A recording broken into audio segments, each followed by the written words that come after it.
Detail చూస్తే 30 మంది Maoist అగ్రనేతలు encounter అయ్యారని పార్లమెంటులో కేంద్ర మంత్రి అమిత్ షా చెప్పారు. ఇక భారత్ ఇప్పుడు మావోయిస్టు రహిత దేశమని షా స్టేట్మెంట్ ఇచ్చారు. బుల్లెట్కు బుల్లెట్తోనే సమాధానం చెబుతామని, ఆయుధాలు విడకపోతే అంతు చూస్తామని అమిత్ షా మావోయిస్టులకు స్ట్రాంగ్ వార్నింగ్ ఇచ్చారు. पंचायत जिला पंचायत का सदस्य नहीं होगा, विधायक वो चाहते हैं वो ही जीत कर आएंगे। किस प्रकार की व्यवस्था खड़ी करना चाहते हैं और इसका समर्थन कैसे हो सकता है? अब कह रहे बातचीत करो, जो कह रहे उनको मैं बताना चाहता हूं, मैं 50 बार कह चुका हूं सार्वजनिक मंचों पर, बस्तर में जाकर, बस्तर के हर तहसील में जाकर कह चुका हूं, हथियार डाल दीजिए, सरकार आपके पूरे पुनर्वसन की व्यवस्था करेगी, मगर हथियार नहीं डालेंगे। मान्यवर, हमारी सरकार का पॉलिसी है, चर्चा उसी से होती है जो हथियार डालता है, जो गोली चलाता है उसको जवाब गोली से ही दिया जाता है। ये हमारी सरकार का पॉलिसी, हथियार डाल दो। मैं आगे बताता हूं कितने लोगों ने डाल दिए और अब पुनर्वसन कर रहे हैं। నక్సల్స్ ఫ్రీ రాష్ట్రంగా ఆంధ్రప్రదేశ్ రూపాంతరం చెందింది. ఏపీ డీజీపీ హరీష్ కుమార్ గుప్తా ముందు 9 మంది మావోయిస్టులు లొంగిపోయారు. కేంద్ర కమిటీ సభ్యుడు చెల్లూరు నారాయణరావు సహా 9 మంది లొంగిపోయారు. ఇక మావోయిస్టుల నుంచి భారీ ఎత్తున ఆయుధాలను స్వాధీనం చేసుకున్నారు. ఏపీలో 31 మంది మావోయిస్టులు అరెస్టు కాగా 106 మంది ఇప్పటివరకు లొంగిపోయారని డీజీపీ తెలిపారు. ఇకపై ఆంధ్రప్రదేశ్ మావోయిస్టు ఫ్రీ స్టేట్గా డీజీపీ ప్రకటించారు. ఇవాళ్టితో మావోయిస్టు కార్యకలాపాలకు ఎన్కార్డ్ పడిందన్నారు.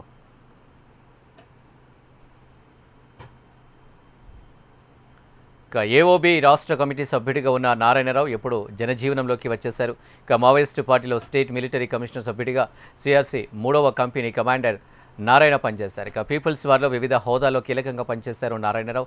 కలియాస్ సోమన్న కల్లూరు సీతారామరాజు జిల్లాలో గాజర్ల రవి, అరుణ లాంటి నేతల ఎన్కౌంటర్ల తర్వాత నారాయణరావు కీలక బాధ్యతలు నిర్వహించారు. ఇక నారాయణరావు స్వస్థలం శ్రీకాకుళం జిల్లా బాతుపురం.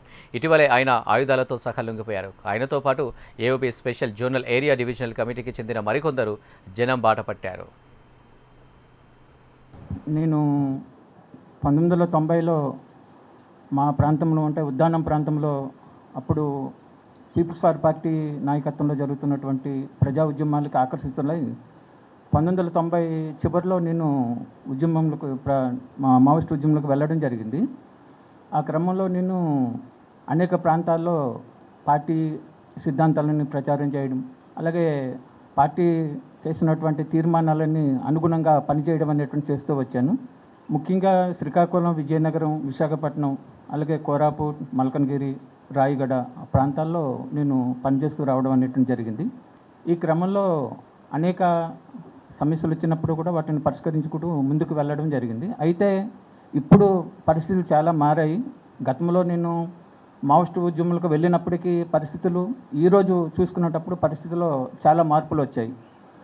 ముఖ్యంగా అటవీ ప్రాంతంలో కూడా అనేక మార్పులు. సెంట్రల్ గవర్నమెంట్ ఒక ప్రామిస్ చేశారు, 31 మార్చ్ లోపల ఇది మొత్తం ఒక కన్క్లూజన్కి, ఒక ఎండ్కి తీసుకొస్తాము. ఈ క్రమంలో లాస్ట్ 1.5 to 2 ఇయర్స్లో ఆంధ్రప్రదేశ్లో మేము పోలీస్ తరఫున మన ప్రయత్నం చేశాము. ఎక్స్చేంజెస్ ఆఫ్ ఫైర్ అయినాయి, సరెండర్స్ అయినాయి, అట్లాగే అరెస్టులు కూడా అయినాయి. సో ఈ రోజుతో ఈ మొత్తం ఒక లెఫ్ట్ వింగ్ ఎక్స్ట్రీమిజం ఆంధ్రప్రదేశ్లో ఒక ఎండ్కి వచ్చినట్టుగా చెప్తున్నాము. ఈ క్రమంలో చాలామంది కృషి చేశారు, సొసైటీ చేశారు, గవర్నమెంట్ డైరెక్షన్స్ ఉన్నాయి.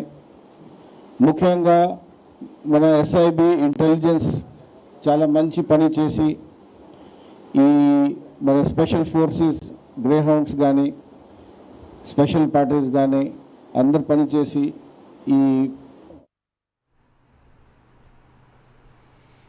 తమిళనాడులో అసెంబ్లీ ఎన్నికలకు సమయం దగ్గర పడుతుంది. ఈ నేపథ్యంలో ప్రచారం, నామినేషన్ల పర్వం ఊపందుకుంది. తాజాగా రాష్ట్ర సీఎం ఎంకే స్టాలిన్ నామినేషన్ దాఖలు చేశారు. అటు టీవీకి అధినేత నటుడు విజయ్ కూడా నామినేషన్ సమర్పించారు. ఇక వరుసగా 3 సార్లు కొలతూరు నియోజకవర్గం నుంచి గెలుపొందిన స్టాలిన్ మరోసారి అక్కడి నుంచే తన అదృష్టాన్ని పరీక్షించుకునేందుకు రెడీ అయ్యారు.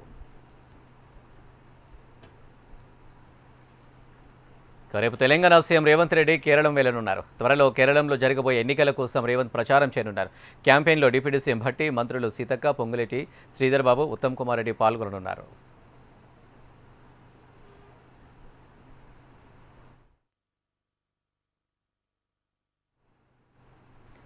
రావణుడి చెడు వల్లే రాముడి గొప్పతనం తెలిసిందన్నారు సీఎం రేవంత్. కేసీఆర్ ఉండడం వల్లే తనకు గుర్తింపు వచ్చిందన్నారు. కేసీఆర్ రెస్ట్ తీసుకుంటున్నారని అంతా అంటున్నారని, తన అనుమానం ప్రకారం కేసీఆర్ను గృహ నిర్బంధం చేశారని చిట్చాట్లో కీలక వ్యాఖ్యలు చేశారు. కేసీఆర్ లేకపోతే తాను చేసిన మంచి పనులు తెలిసేవి కావన్నారు.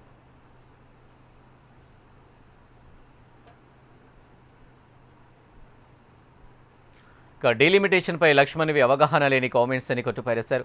తెలంగాణను తెలివిగా మోసం చేస్తున్నారని ఆగ్రహం వ్యక్తం చేశారు. ఎన్ని సీట్లు పెరిగితే అన్ని మహిళా రిజర్వేషన్లు ఉంటాయన్నారు. 50% పెంచితే 410 సీట్లు గ్యాప్ వస్తుందని తెలిపారు. పెంచినా కూడా నియోజకవర్గాల్లో గ్యాప్స్ ఏం ఉండాలన్నారు. పెంపులో ఉత్తర దక్షిణ వ్యత్యాసాలు కనపడుతున్నాయన్నారు. కేంద్ర ప్రభుత్వం ఫామ్ కావడానికి 5 రాష్ట్రాల సీట్లు మాత్రమే సరిపోతాయని తెలిపారు. ఇప్పటికే దక్షిణాది రాష్ట్రాలను కేంద్రం పట్టించుకోవడం లేదన్నారు. ఇలా ఏర్పడితే దక్షిణాది రాష్ట్రాల సీట్లతో పని ఉండదన్నారు. ఇప్పుడు ఎంతో కొంత దక్షిణాదిని గుర్తిస్తున్నారని గుర్తు చేశారు. పునర్విభజనలో దక్షిణ భారత్కు అన్యాయం జరుగుతుందని సీఎం రేవంత్ ఆవేదన వ్యక్తం చేశారు.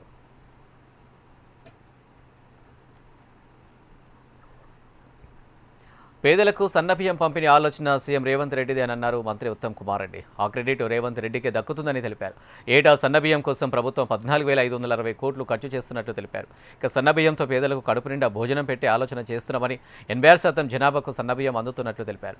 Sonia Gandhi food security bill తెచ్చారని, దీనికి తెలంగాణలో న్యాయం జరుగుతుందని వివరించారు. ఇప్పటివరకు రైతుల ఖాతాలోకి 40,000 కోట్లు వేశామని అన్నారు.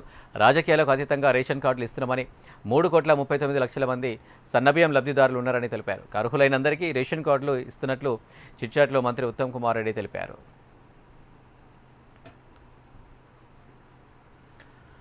తెలంగాణ శాసన మండలిలో గందరగోళం నెలకొంది. బీఆర్ఎస్ సభ్యులు ఆందోళనకు దిగారు. అక్రమ మైనింగ్ అంశంలో రాఘవ కన్స్ట్రక్షన్ వ్యవహారంపై సభా సంఘం వేయాలంటూ నినాదాలు చేశారు. వెల్లోకి దూసుకు వచ్చిన ఎమ్మెల్సీలు ప్లకార్డులు పట్టుకొని నిరసన తెలిపారు. చైర్మన్ పోడియం వద్ద పత్రాలు చించి విసిరేశారు. ప్రభుత్వానికి వ్యతిరేకంగా నినాదాలు చేశారు. మంత్రి పొంగులేటిని బర్తరఫ్ చేయాలని డిమాండ్ చేశారు. దీంతో శాసనసభ వ్యవహారాల మంత్రి శ్రీధర్ బాబు బీఆర్ఎస్ ఎమ్మెల్సీలను సభ నుంచి సస్పెండ్ చేస్తూ ప్రతిపాదించారు. దీంతో చైర్మన్ గుత్తా సుఖేందర్ రెడ్డి బీఆర్ఎస్ సభ్యులను ఒక్కరోజు సభ నుంచి సస్పెండ్ చేశారు.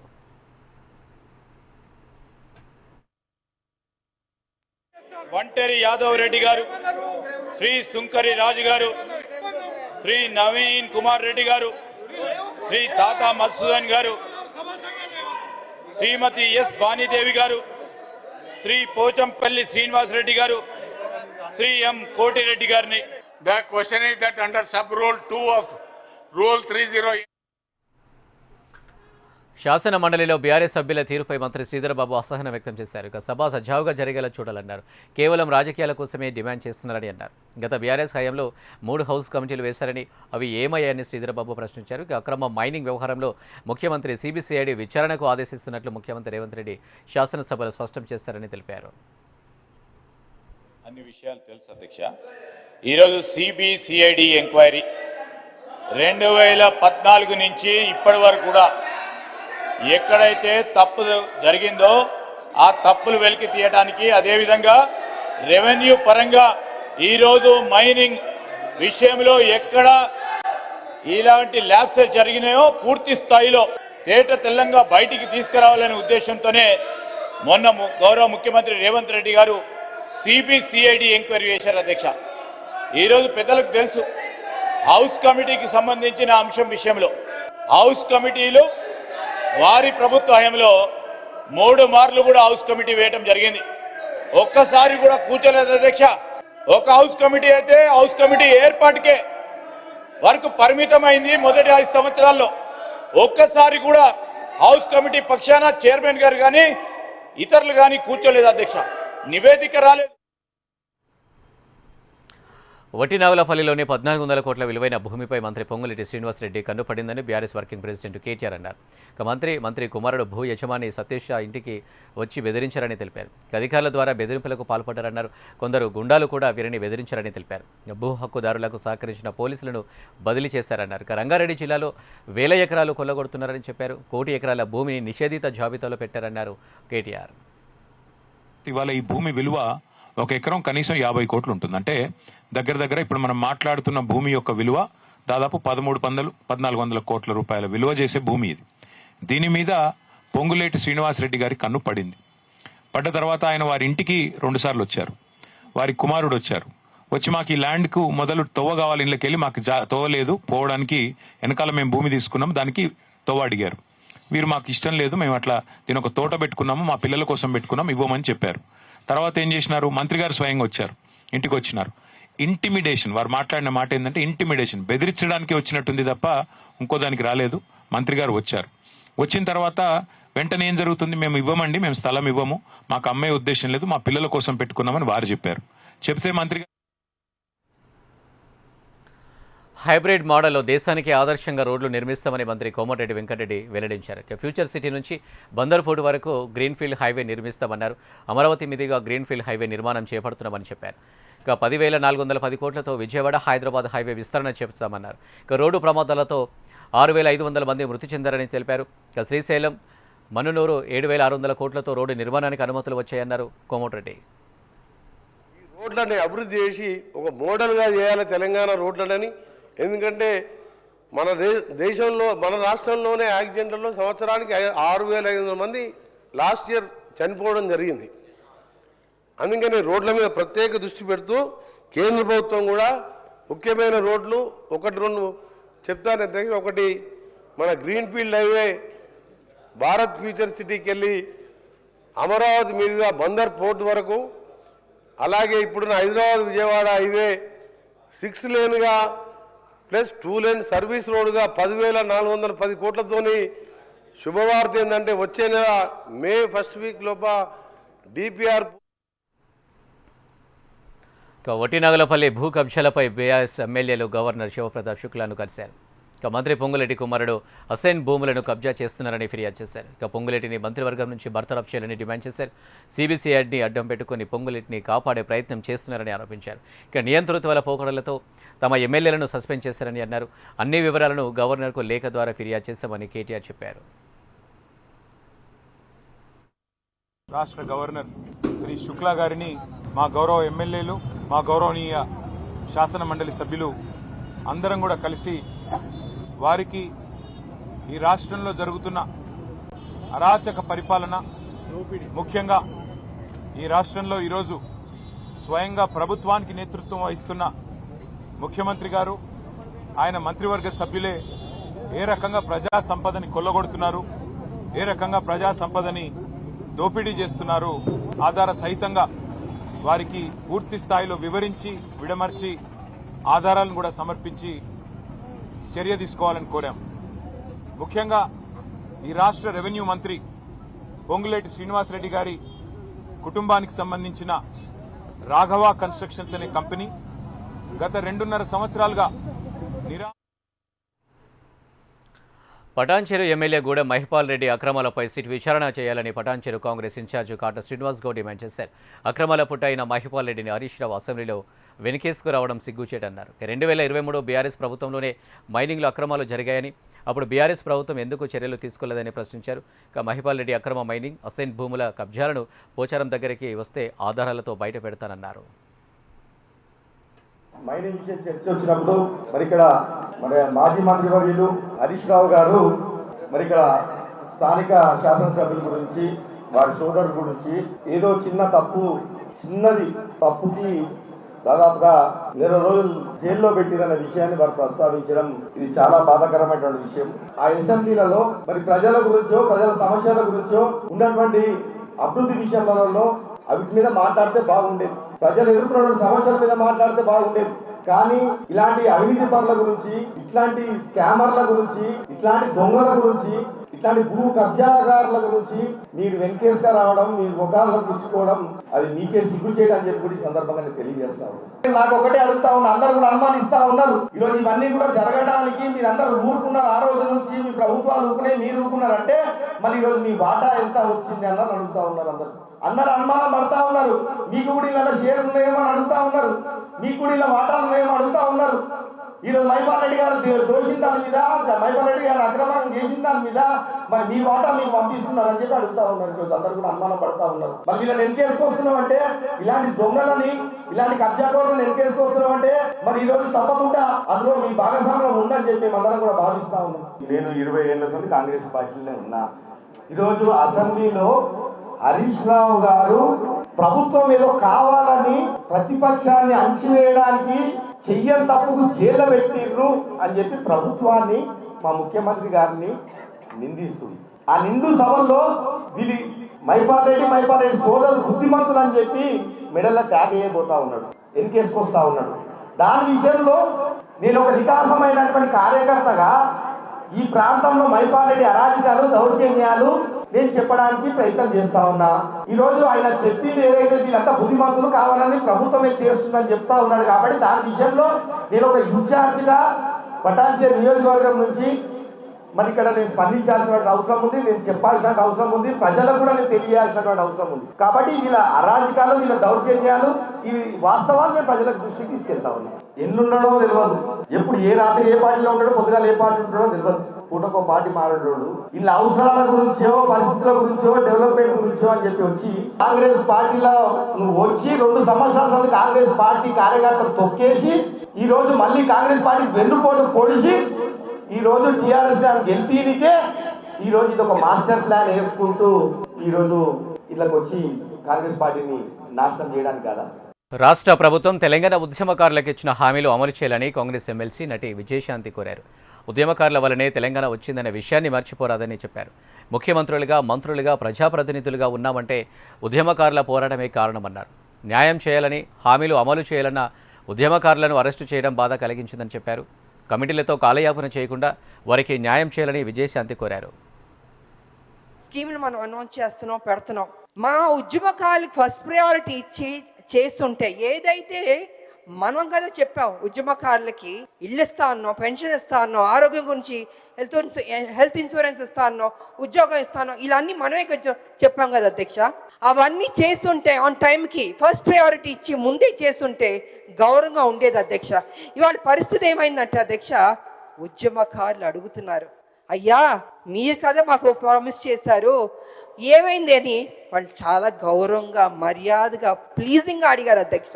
కానీ నాకు తెలియదు అధ్యక్ష, ఎందుకు డిలే అయిందో నాకు తెలియదు.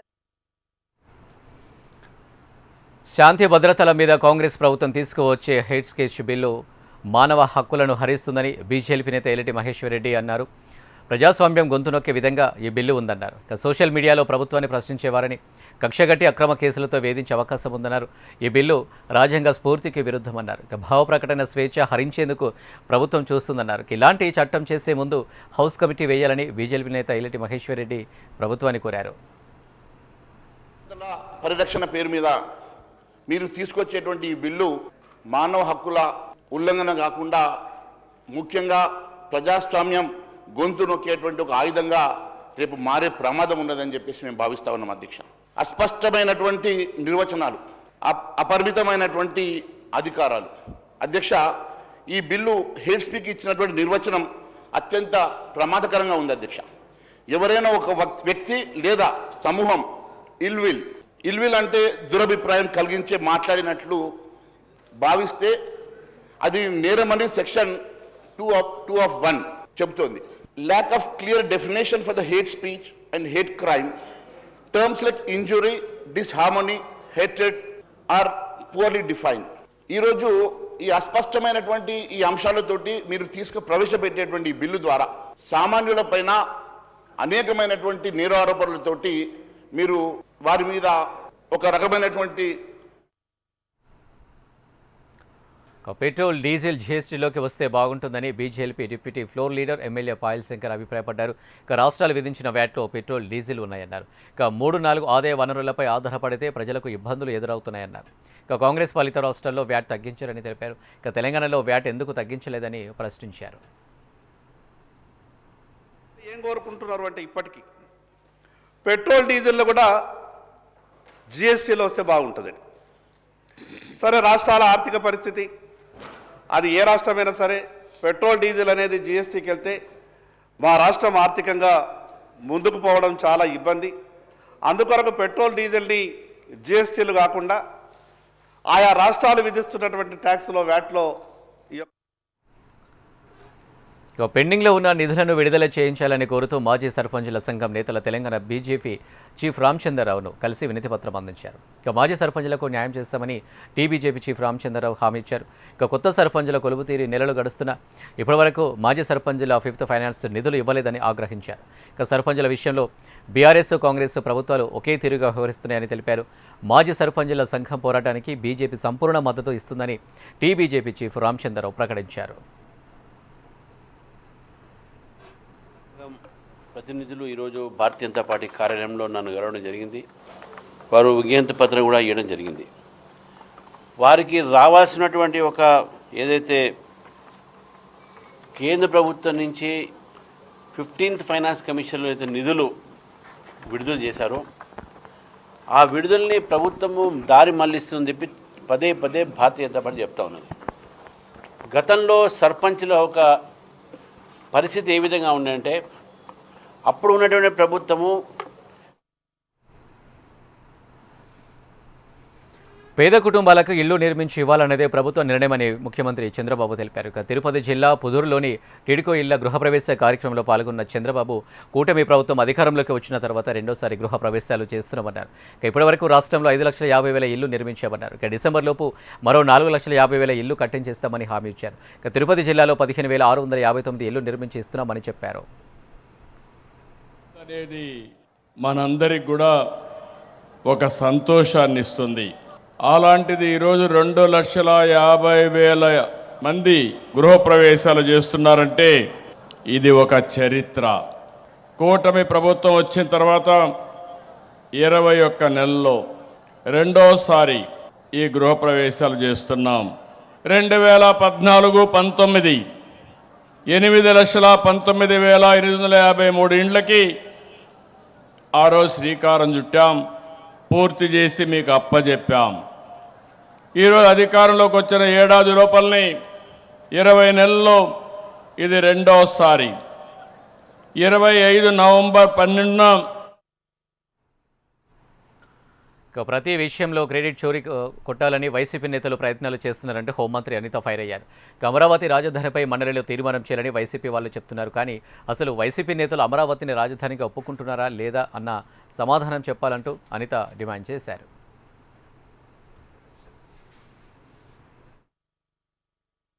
చేస్తున్నది ఎలా ఉందంటే మేము స్టార్ట్ చేసాం కాబట్టి ఆ క్రెడిట్ అంతా మాదే అనుకుంటే ఎలా అవుతుంది? వాళ్ళు గవర్నమెంట్లో ఉండేటప్పుడు వాళ్ళు 5 సంవత్సరాలు గవర్నమెంట్లో ఉండి కేవలం నాకు తెలిసి 17 to 20% మాత్రమే అక్కడ వర్క్ జరిగింది.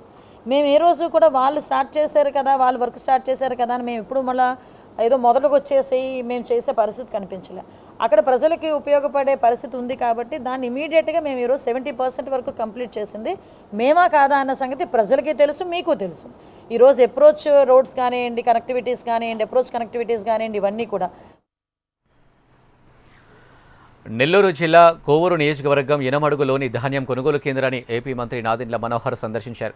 అక్కడున్న రైతుల ఇబ్బందులను అడిగి తెలుసుకున్నారు. ధాన్యం కొనుగోలులో గతంలో వైసీపీ ప్రభుత్వ నాయకులు గోల్మాల్ చేసి 82 కోట్ల మేర అవినీతి చేశారని నాదెండ్ల మనోహర్ అన్నారు. వైసీపీ నాయకులు రోలెక్స్ వాచ్లతో తిరిగితే అన్నం పెట్టే సగటు రైతు మొరవినే నాదుడు లేక వేదన పడ్డాడని గుర్తు చేశారు. వైఎస్ఆర్సీపీ ప్రభుత్వం గతంలో చేసిన అరాచకాల వలన రైతాంగం మనం కష్టపడి ఏర్పాటు చేసుకున్న ఒక వ్యవస్థ పూర్తిగా నిర్వీర్యం అయిపోయింది. వ్యవసాయ శాఖ నుంచి అధికారులు కానివ్వండి, క్షేత్రస్థాయిలో పనిచేయాల్సిన పౌర సరఫరా శాఖ సిబ్బంది కానివ్వండి, రెవెన్యూ సిబ్బంది కానివ్వండి, పూర్తిగా సమన్వయపరుచుకుంటూ బాధ్యత ఎవరిదనేది కూడా మర్చిపోయి ఇక్కడ ఉన్న దళారులకి, రైస్ మిల్లర్లకి వాళ్ళ చేతుల్లోనే వదిలేసే పరిస్థితి గతంలో మనం చూసాం. లోతుగా వెళ్తే మన రాష్ట్రంలో ఎక్కడ లేని విధంగా ఒక నెల్లూరు జిల్లాలోనే 85 కోట్ల రూపాయలు ధాన్యం కొనుగోలు చేసినట్టు అవకతవకలు చేసి తిరుపతి జిల్లాలో 1,000 కోట్ల విలువైన భూములను ప్రైవేటు సంస్థలకు దారాదత్తం చేస్తున్నారని టీటీడీ మాజీ చైర్మన్ భూమన కరుణాకర్ రెడ్డి ఆరోపించారు. 1,000 కోట్ల రూపాయల విలువ చేసే 22 ఎకరాల భూమిని కేవలం 94 కోట్లకే తెగనమ్మేస్తున్నారన్నారు. దీని వెనుక భారీ కుంభకోణం దాగి ఉందన్నారు. ట్రిపుల్ పీ పద్ధతిలో ఇవ్వాల్సిన టూరిజం స్థలాలను ఏకంగా ఫ్రీ హోల్డ్ కింద రియల్ ఎస్టేట్ సంస్థలకు అప్పగించడం వెనుక లోకేష్ పాత్ర ఉందని కరుణాకర్ రెడ్డి ఆరోపించారు. చంద్రబాబు గారి ప్రభుత్వం అత్యంత దారుణమైనటువంటి నిర్ణయం తీసుకున్నది. కలెక్టరేట్ ఆఫీస్కు కూతవేటు దూరంలో దాదాపు 1000 కోట్ల రూపాయల విలువ చేసేటువంటి భూమిని అప్పనంగా రియల్ ఎస్టేట్ సంస్థలకి కారు చౌకగా టూరిజం డెవలప్మెంట్ పేరుతో సబ్ రిజిస్ట్రేషన్ వాల్యూ ప్రకారం 1000 కోట్ల రూపాయల విలువ చేసేటువంటి భూమిని 22 ఎకరాల ఆ స్థలాన్ని 94 కోట్ల రూపాయలకు తెగనమ్మేస్తోంది. ఆ తెగనమ్మటం వెనుక 100 కోట్ల రూపాయల దోపిడీకి శ్రీకారం చుట్టింది. దీని వెనుక సూత్రధారి పాత్రధారి నారా లోకేష్ గారని లోకమంతా కూడా అనుకుంటోంది. చరిత్రలో ఇవి అప్డేట్స్, మరిన్ని అప్డేట్స్ కోసం చూస్తూనే ఉండండి హెచ్ఎం టీవీ.